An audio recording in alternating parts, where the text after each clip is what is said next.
Every time we were together, it happened. There was no night that went by that I was with him that he didn't sexually abuse me. We just had a wonderful relationship. I learned so much from him as an artist and as a kind human being. He's a good guy. He's a good guy? Yeah. Show me where he touched you. No nonsense, no shenanigans, but he's a weird... Why was it important for you to stick up for him? Because he's always been a friend to me. That's what you do for friends, you tell the truth. Every time we were together, it happened.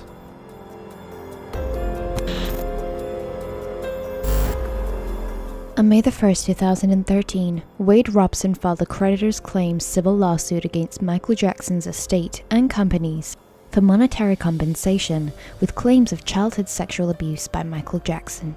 This was a shocker, because Robson previously had always defended the star against such allegations and denied that anything like that had ever happened to him.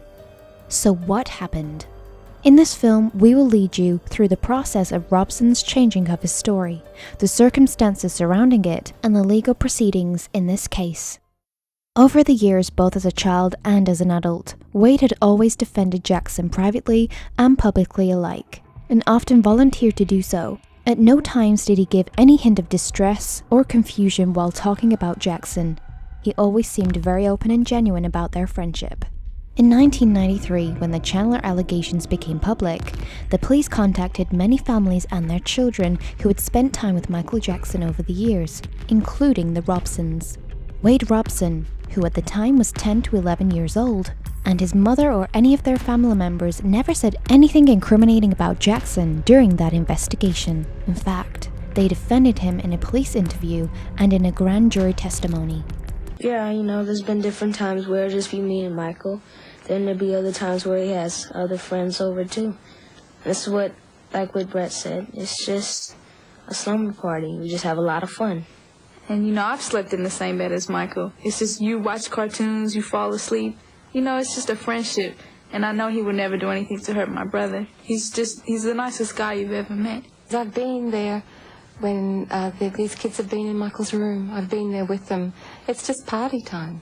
They watch videos, they eat junk food, they play video games. They play so hard. They fall asleep. They're exhausted. They fall asleep. Yeah, There's nothing more to it than that. From your standpoint, does it seem unusual for a 34-year-old man to have kids sleeping over? Not when you know Michael's background. Under normal circumstances, possibly yes. But Michael, everybody knows he didn't have a childhood. In 2005, during the Gavin Arvizo criminal trial, this time as an adult man, Robson continued to defend Jackson. He testified at the trial and denied ever having been sexually abused by Jackson. Robson continued to defend Jackson privately and publicly alike. Are you still friendly with Michael? Yeah, we still talk every couple months, catch up. You do, really? Yeah. Well, what's he like? What's he like? He's a good guy. He's a good guy? Yeah. Show me where he touched you.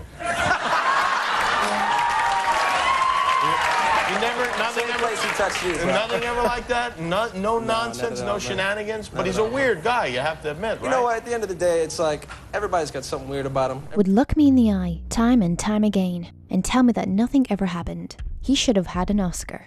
He was very convincing. That was up until May the 8th, 2012, when he changed his story. So what happened? Why and how did Robson change his story after all those years of defending Jackson? His claim is that it was not until 2012 that he realized that Jackson had allegedly sexually abused him as a child. He does not claim repressed memories. He claims that he has always remembered what he now claims happened to him. Only he did not know until 2012 that it was sexual abuse and that it was wrong. This is a weird claim, considering that during the 2005 trial, Wade was already an adult man, and it was discussed everywhere how wrong such alleged acts would be and how there would be nothing consensual about sexual relations between a child and an adult. Another thing to consider is that when the Arvizo allegations became public, just a couple of days later, Robson was asked about them in an interview, and he said, "I never had that experience, and I hope that it never happened to anybody else." That sounds like a man who fully understood that a sexual relationship between a man and a child would be wrong. And please consider that, Among other things, Wade claims things like anal rape. He also offered other various contradictory claims about why he didn't tell his alleged truth until 2012. In one version, Jackson told him that both of them would go to jail if anyone found out, and Robson supposedly believed it until 2012. This seems to contradict the claim that he did not know if it was wrong until 2012. If it is something to go to jail for, then it is certainly something wrong. According to yet another version, that he told his mother Joy Robson, as per her deposition, he denied being abused at the 2005 trial because he felt shame about it. But Wade contradicted that in his own deposition. Question: when you testified at the criminal trial in 2005, did you feel a sense of shame of what had happened between you and Michael? Wade Robson: no, I didn't. I didn't have any. As I stated, I didn't have any perspective on it. I didn't know that at the time. I didn't know that at any time until post-May 2012. Wade also made the claim that both in 1993 and in 2005, when he was already an adult man, Jackson had allegedly coached him on the phone in the form of a roleplay, and that supposedly made him a masterful liar, or a master of deception, as he put it, for more than 2 decades. What was this powerful roleplay that supposedly made Wade such a convincing liar, both as a child and an adult? Well, Jackson allegedly told Robson on the phone, "They are making up all these lies about you and me, saying that we did all this disgusting sexual stuff. They are just trying to take us down, take away my power and my money, take away our careers. We can't let them do this. We have to fight them together." That's it. That is the sophisticated, powerful coaching and role-playing method that supposedly made Robson a masterful, Oscar-worthy liar for more than 2 decades. There is no claim that Jackson told Robson in a direct manner before his 2005 testimony what to say or how to testify on the stand. All Robson can claim is the supposed role-playing on the phone. Think about it. If Jackson had really molested Wade, it would have been incredible risk-taking on his part, both in 1993 and 2005. To put this guy on the stand in 2005 as his first witness, and to rely on such lame supposed role plays, and hope not only that Wade would understand what Jackson wanted with those cryptic comments on the phone, but also that he would surely go along with it, and would know exactly what to say. Wade Robson was my first witness in Michael Jackson's criminal trial. I started with one of my strongest witnesses for Michael Jackson, Wade Robson. He was adamant that he had never been touched, never been molested, never been abused, directly or indirectly. I called his mother and sister as witnesses to corroborate what he said, because they traveled on these tours too. And to have him suddenly reverse course so radically years after Michael Jackson has passed away and can't speak up for himself is outrageous. So I don't think he has a case. I think this is a money grab, like so much of Michael Jackson's unfortunate life. Everybody seemed to have their hand out in one way or another. And I just think it's ridiculous. Safe Chuck I put in the same category. He didn't testify in the criminal trial, but he signed declarations. As I recall, he signed declarations, made statements that he had never been touched. He explains his consistent, convincing denial of sexual abuse by describing himself as a master of deception. But was Wade Robson a master of deception all those years while he denied sexual abuse? Or is he a master of deception now, when he changed his story and filed a lawsuit amidst monetary demands? Once someone is a self-admitted master of deception, how do you decide when he's deceiving you? Because let's not forget, one is under oath and under a penalty of perjury, while testifying at a criminal trial, and also while making a declaration or testifying at a deposition in a civil case. That means there is no way around it. Wade Robson is a proven liar who has no qualms about lying under oath and under a penalty of perjury. He either lied in 2005, or he's lying now that he has changed his story and filed a lawsuit with monetary demands. On June the 25th, 2009, Michael Jackson passed away. Wade and his family mourned him, and they went to his public memorial. After Jackson's death, Wade had nothing but praise for Jackson, just like during his lifetime. In an exclusive book, the official Michael Jackson opus, that was published in 2009, Wade made an entry in which he wrote, among others, "Michael Jackson changed the world, and, more personally, my life forever. He is the reason I dance, the reason I make music, and one of the main reasons I believe in the pure goodness of humankind." He also participated in a tribute by Janet Jackson to her brother at the 2009 MTV Video Music Awards. These are Michael's gloves from the Bad music video. Michael gave them to me when I was, 7 or 8. He's going to be with us spiritually, but I wanted to feel something physical from him. So I'm probably going to rock one of these tonight too while we perform on stage and just feel that much closer to it. These are time, y'all. Keep singing. Are you walking?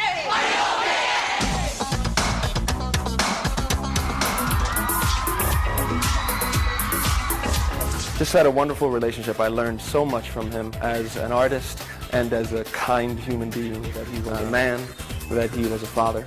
And that's what it's really about, is a father and his children. And he's a wonderful dad. And in November 2010, Wade and his wife Amanda had a son. A month later, in December, Wade was offered to direct the dance movie Step Up Revolution, and he accepted the offer.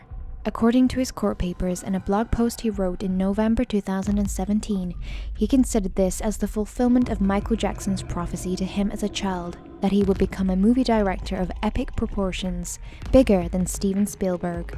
In early 2011, Wade crumbled under the pressure of the job, which triggered a nervous breakdown in him, made him pull out of the project, and left him purposeless.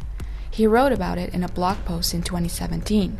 "I was fulfilling Michael's prophecy, and then I blew it.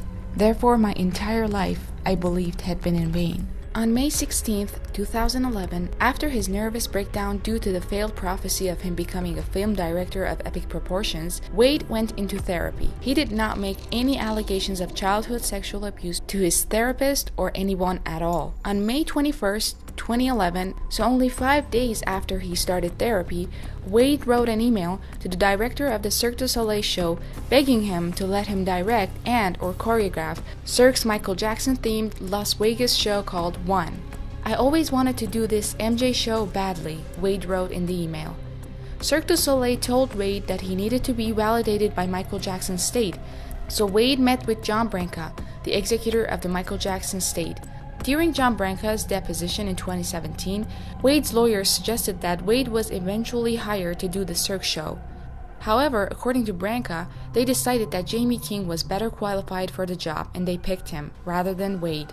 Branca speculated at one point in his deposition that it would be possible that as a director of the show, Jamie King might have hired Wade in some lower positions, such as a dancer, but he insisted that he was definitely not hired in a leading creative role, such as a director or a lead choreographer, that would be validated by the state.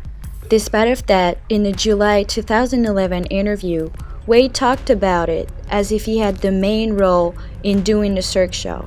This was only a couple of months before he made his U-turn and first started making allegations against the star. But I'm starting on Cirque du Soleil Michael Jackson show, which is exciting and terrifying all at the same time because it's such a huge responsibility. But that was why I took it on. Michael was such a huge part of my career and life. We were friends for 20 years before he passed, since I was 7. So it's an opportunity for me to give back a little bit to his legacy. It's such a big part of his legacy, and to make sure as much as I can that it's done right and that it really represents his essence. In March 2012, about a year after his first breakdown, Wade suffered a second nervous breakdown. He went to a new therapist in April 2012, where he started an insight-oriented therapy. According to his story, about 3 weeks into the therapy, on May 8, 2012, he first started making allegations of child sexual abuse by Michael Jackson to his therapist or anyone at all. So what happened between Robson's first therapy in 2011 and his second in 2012? How did he come from praising Jackson and wanting to work on Cirque du Soleil's Michael Jackson show badly in 2011 to claiming childhood sexual abuse by Jackson in May 2012? Wade now claims what triggered his realization that he had allegedly been sexually abused by Jackson as a child was watching his 1.5-year-old son and imagining and visualizing him being sexually abused. Apparently, he needed to imagine and visualize his infant son being sexually abused to be able to muster up any emotion that he could build on his own story of alleged childhood sexual abuse. Mind you, visualizing things that he wanted to turn into reality was no stranger to Wade. In a 2002 interview, he said, "Learn how to visualize. If you have a goal, you've got to visualize every little aspect of it. Every time I've done that wholeheartedly, it's always happened. It's never failed." Wade also claimed on his blog that what prompted him to confess to his therapist was a popular TED Talk by Brené Brown about the power of vulnerability. The talk is about the courage to be imperfect. It mentions how parents commit a mistake when they raise their children to be perfect, which echoes Wade's life, who by the age of 16 choreographed for international stars such as Britney Spears. The lecture seems more related to Wade's struggle with career expectations and his struggle to be perfect in his job from an early childhood than about sexual abuse. For a long time, he has struggled with the expectations and pressures of his job. He completely omitted this element from his lawsuit. But from his blog post that he has published in 2017 and 2018, after his lawsuit was tossed, we learn about these struggles in detail. Moreover, the therapist he went to in 2012, Dr. Larry Shaw, is a therapist whose focus is on people in high-pressure jobs. That this was Wade's real issue indeed is echoed in several blog posts he wrote in 2017 till 2018. In another blog post in April 2018, he reveals that he lost his fun in dancing and music when his career got to a level where high pressure to achieve and succeed started accompanying those activities. In yet another blog post in January of 2018, he reveals that it was the pressure to achieve and succeed that led to his nervous breakdowns. This is completely at odds with what he claims in his lawsuit as the reason for his breakdowns. He never mentioned these pressures and career struggles as the reason. Instead, he claims the reason for his breakdowns was his realization of alleged sexual abuse by Jackson, and that show business was now associated with the sexual abuse for him because of that. Otherwise, he claims that his complaint, his career would have continued in an upward trajectory. As you have seen, this is quite simply not true based on his own blog, where he admits that he had long struggled with unfulfillment in his work and the pressures and expectations of his job, and that those pressures and expectations were the reason for his breakdowns.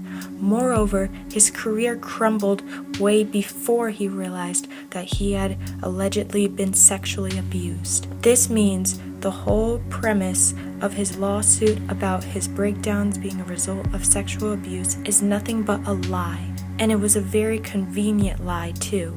According to his mother, Joy Robson's testimony, he also had financial problems at the time, and then he suddenly realizes that he was allegedly sexually abused by Michael Jackson as a child. In his deposition and on his blog, Wade made claims that it was Jackson who taught him to always work hard and who was responsible for his unhealthy work attitudes from an early childhood. The reality is, however, that Wade's mother, Joy Robson, was a very ambitious stage mom, and it was her who trained her kids to work hard from an early childhood. Wade made absolutely no mention of that in his lawsuit. My kids worked every weekend, every school vacation. Their birthday parties were backstage. Their Christmas parties were backstage. No regrets. Despite of clear evidence that it was Wade's mother who made her children work so hard, in Wade's new version of his life, it is Jackson who is made out to be the scapegoat for his unhealthy work attitudes. Jackson actually begged Wade's mother to let Wade have his childhood. Joy Robson herself testified to that in her 2016 deposition. She said that Jackson, quote, used to call me and ask and beg me not to make Wade work all the time, to let him have his childhood, end quote. Also from the 1995 article, as well as from the Robson's testimony in 2005, or Joy Robson's deposition in 2016, we learned that Jackson was actually hardly present in their life at the time.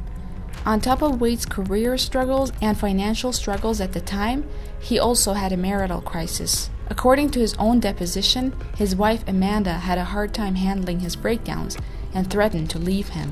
So this is the context in which Wade, as a quite convenient solution for all of his problems, suddenly realized that had allegedly been sexually abused by Michael Jackson as a child.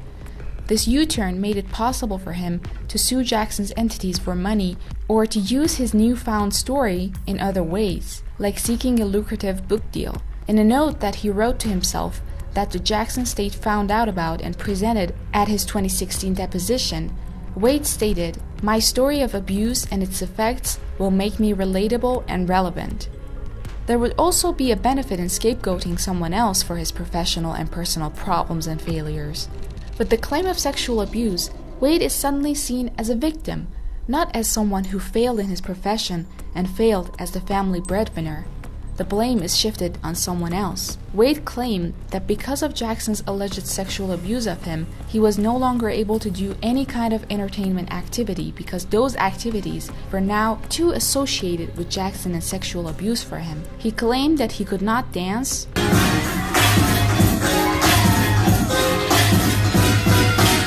make music, make or even watch films anymore because of those activities' association with Jackson.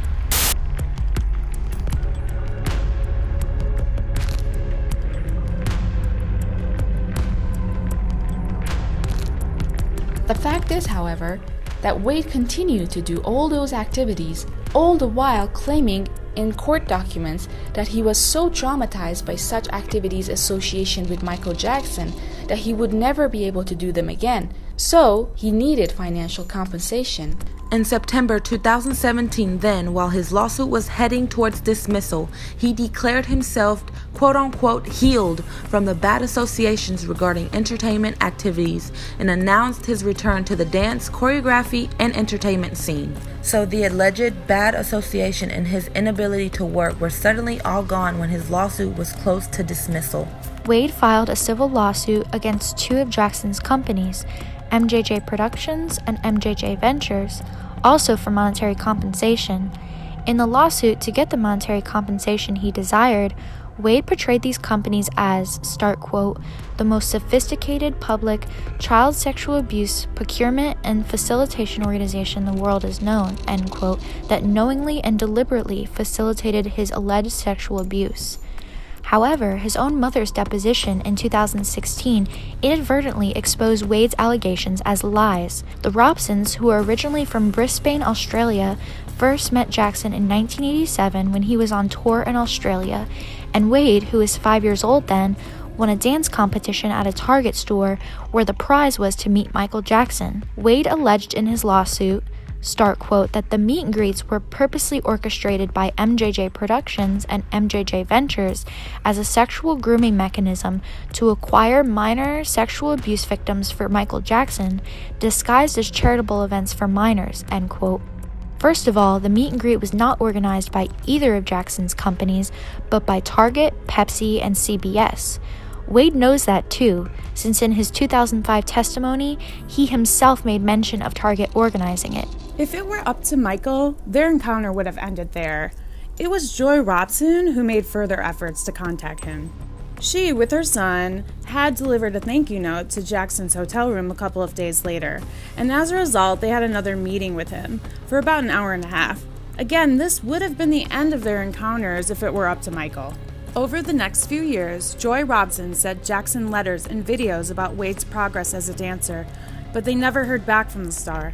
The next time they met or even talked to Jackson again was more than 2 years later in 1990, when, once again, it was the Robsons who sought contact with the star, not the other way around. How does this make the meet and greets, quote, a sexual grooming mechanism to acquire minor sexual abuse victims for Michael Jackson, as Wade alleges? According to Joy Robson's own story, it was Joy who initiated the contact with MJJ Productions, and her ultimate goal was, of course, to contact Michael Jackson. The reality is that after the Robsons moved to the USA, Jackson did not even spend much time with them, including Wade. In actuality, in her deposition, Joy Robson revealed that she had to be the one to pursue Jackson about calling Wade, putting him in projects such as his Jam music video in 1992, and that Wade felt pushed aside a little bit because Jackson would rather spend time with other kids. Joy testified that one time she cut ties with Jackson for 6 months and that was for Jackson not calling Wade from the Dangerous Tour. Wade also wanted to go on tour with Jackson, but the star would not take him. Here we have to mention two other supposed witnesses for Wade, whose stories he previously has denied. These people are ex-employees of Jackson, who came out with claims of inappropriate behavior by the singer during the 1993 Chandler allegations and the accompanying tabloid media frenzy. They have been paid money by the tabloid media for their stories. One is Mark Quindoy, who worked for Jackson with his wife between 1989 and 1990. In the wake of the Chandler allegations in 1993, they sold stories to the tabloid media, claiming that they quit because they were so disturbed by what they had allegedly witnessed Jackson do with children, including Wade. The thing is that the Quindoys gave media interviews about Jackson before the 1993 Chandler allegations as well.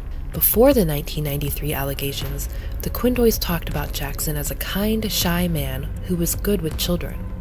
Their stories only changed when, in 1993, the tabloid media offered money for molestation stories about Jackson.